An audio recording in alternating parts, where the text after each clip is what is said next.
Hi, you're with Wild Moon Child, and that's me. And today we're going to talk about someone that's been in the news recently because they've done something that was unlike them, unusual. So we're talking about Marjorie Taylor Greene. And I did a poll here just a little while ago on her, and I wanted to know what was her motivation? What's her motivation for making this 180-degree change? And I thought, this is pretty good, so I want to share it with you guys too. So to start with, we have the Page of Pentacles. So this is a person that doesn't have perhaps a lot of experience, but they've done well in some way, particularly possibly around money, right? Money or control, those kinds of things. Something that they value. They've done well. Now, it's crossed by the Four of Swords. This is a sloth, which means slow, very slow, or not moving. She has said, I'm finished. I'm not doing this for whatever reasons. And she made her decision. Two of Swords. Look at the fish. It's like, not sure.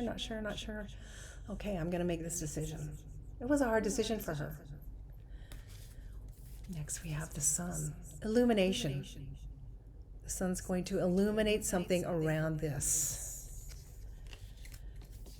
And what it's illuminating is the Knight of Pentacles. Actions around values of money. And I feel that this indicates Marjorie Taylor Greene has perhaps done some things that may not have been on the up and up around money while she was in her position in the House of Representatives. And so she wants to distance herself from that. She wants to step away. So we also have a little more information, the Ten of Swords. Definitely. She wants to kill it. She doesn't want that information out. And one more card, if we didn't have enough, here is the beautiful dragonfly coming up out of the murky water. It's showing itself. She doesn't want to be seen. She doesn't want people to know all of the actions she's taken while she's been there. So she is stepping away at this time. The outcome card is the Devil and also the Lovers. So she has tied herself to people that do things that are not on the up and up. They're nefarious, they're illegal, they're corrupt. And she has made some kind of contracts, whether it be written or simply energetic, with those people, and she wants to, again, distance herself from that. So that's kind of the base thing. Now, what I'd also like to check is I have this other deck of cards that I'm going to go ahead and complete the shuffle on. This is the Celtic Tarot. It's my first deck I ever bought back in the Mesozoic era, back in the day. But we're going to just check and take a look, and I'd like to know if this is actually her purpose for being in the House of Representatives, if this is her ultimate purpose. I mean, we know a lot of things she's done, a lot of things she said, a lot of things she's tried, but is this what it's all really all about? So I'm going to just do a quick little pull on that, and then I'll show them to you.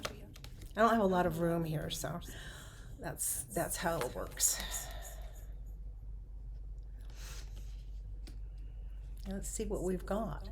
So we've got the Ten of Cups. Now the Ten of Cups is a happy family. We all work together.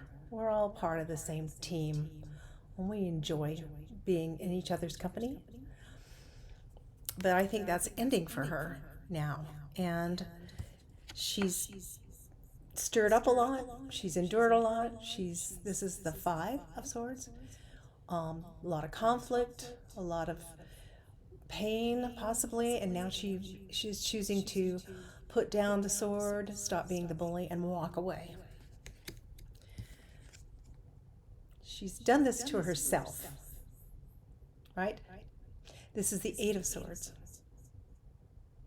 She has put the blindfold on willingly this whole time. She has done the actions she's done, and now she doesn't want to be part of that anymore. She wants freedom.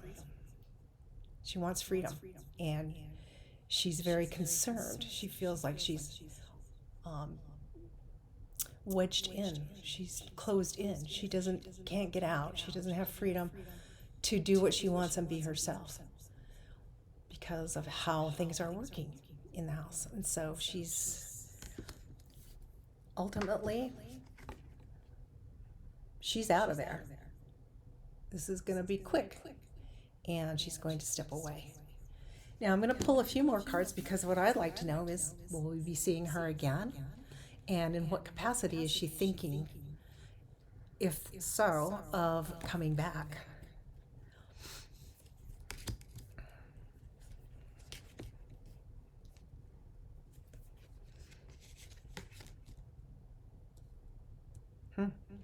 So first card out, Death card. Yes, this is definite. She's not going to be around for a while, I would say.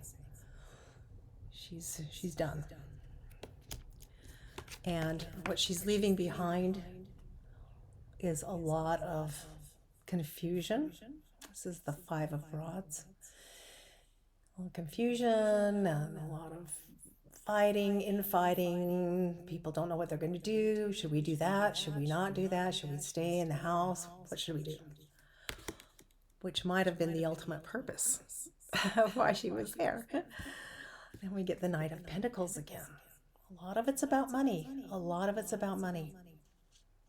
They're trying to decide what is my best monetary option.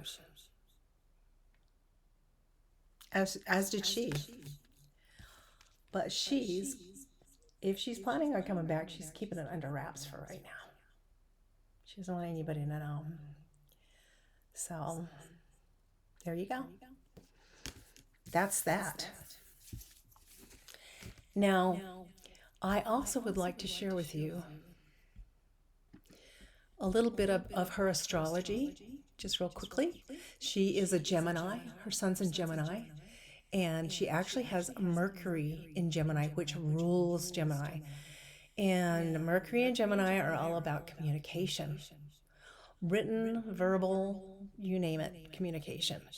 And she likes to talk, and she likes to have people hear her. And her sun is actually in the 10th house, which is what you do in the world, which makes perfect sense. And her Mercury is in the 11th house, so that's politics and popularity. So that all goes together perfectly for her. The one thing I would say about Gemini also is that shadow side is that it can be very two-faced and duplicitous, which make your own decision about how you feel about that. And I'm going to move on. So we also have in the sign of Cancer, which is the nurturer, the mother, very sensitive, emotional, intuitive. We have Saturn. So these two do not go together well. Saturn is restricting these kinds of things for her. And again, I'll let you do with that as you wish. She also has Mars in her Cancer. And it's very interesting. She has both Mars and Saturn there, because Mars and Saturn, you get those two together and it's kind of like war. It's just a lot of friction, a lot of nastiness, a lot of downright meanness. And I think we've maybe seen a little bit of that. Another interesting thing about her chart is that she has her Venus in Aries. Venus is a feminine energy, of course, and Aries is a very masculine energy. It's the warrior. And so again, these things don't go together well. So there's been a struggle for her about being feminine in a man's world. Um, and it's something that she's definitely had to struggle with because those are opposite. Her Chiron is also in Aries, and Chiron is your wound. So I think that it's a very deep wound for her, and it's probably gone back some generations. We'll just say it that way. Um, Gonna look at also her, in a Libra, she has Pluto and Uranus. So this Pluto is very deep. It's very retrospective. It's very hard to pin down because it's not kind of not in the realm. It goes deep, deep into another realm. It also is transformational. But then she could transform herself as far as balance, justice, but she's not able to do it because of the Uranus, which is surprise. We're not going to do it the usual way. There's something else that's going to happen for you. So those are just a few little things about her astrologically that I thought might be interesting for you to know. That's all I have for her right now, but stay tuned. We'll see what she's doing next, right?